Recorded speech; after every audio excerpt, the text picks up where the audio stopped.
Hello friends, welcome back to our channel. Food inspector পদে কর্মী নিয়োগ চলছে। বয়সসীমা 18 থেকে 39 বছরের মধ্যে হতে হবে। ভিডিওটি সম্পূর্ণ যাওয়ার আগে আমাদের চ্যানেলটিকে যারা এখনও সাবস্ক্রাইব করেননি তারা সাবস্ক্রাইব করে পাশে রাখুন। তবে শুরু করা যাক। ফুড এসআই রিক্রুটমেন্ট 2024 সমস্ত বেকার যুবক যুবতীদের জন্য ভালো খবর। জিপিএসসি দপ্তরের তরফ থেকে কর্মী নিয়োগের একটি বিজ্ঞপ্তি প্রকাশিত হয়েছে ইতিমধ্যেই। এখানে পুরুষ মহিলা আবেদনযোগ্য। আজকে আপনারা এখানে কিভাবে আবেদন করবেন, বয়সসীমা কত, শিক্ষাগত যোগ্যতা, বেতন কত, সমস্ত খুঁটিনাটি বিষয় তুলে ধরছি।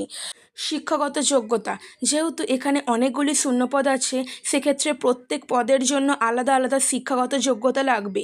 অবশ্যই আপনারা অফিসিয়াল ওয়েবসাইটটি পড়ে নিন একবার। বয়সসীমা, এই পদে আবেদন করার জন্য প্রার্থীদের 18 থেকে সর্বোচ্চ 39 বছরের মধ্যে বয়স হতে হবে। অর্থাৎ আপনার যদি 18 বছর থেকে 39 বছরের মধ্যে আপনার বয়স হয়ে থাকে তাহলে আপনি এখানে আবেদন করতে পারবেন। মাসিক বেতন প্রায় 39,900 টাকা থেকে শুরু করে 1,26,000 টাকা মতো প্রদান করতে পারি।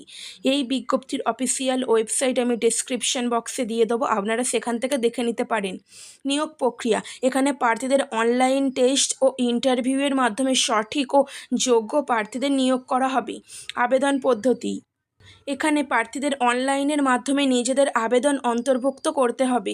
সর্বপ্রথম সংস্থার অফিসিয়াল ওয়েবসাইটে যেতে হবে, সেখানে রেজিস্ট্রেশন করতে হবে, তারপরে আপনার সমস্ত ডকুমেন্টস সেখানে আপলোড করতে হবে, আবেদন প্রক্রিয়া সম্পূর্ণ করতে হবে। গুরুত্বপূর্ণ তারিখ, আবেদন প্রক্রিয়া ইতিমধ্যেই শুরু হয়ে গিয়েছে, যা শেষ হবে আগামী 22/7/2024। যে সকল ইচ্ছুক প্রার্থীরা এখানে আবেদন করতে চান তারা অফিসিয়াল ওয়েবসাইট থেকে আবেদন করতে পারেন। আবেদন করলেই চাকরির সুযোগ। ভিডিওটি ভালো লেগে থাকলে আমাদের চ্যানেলটিকে সাবস্ক্রাইব করে পাশে থাকুন। ধন্যবাদ।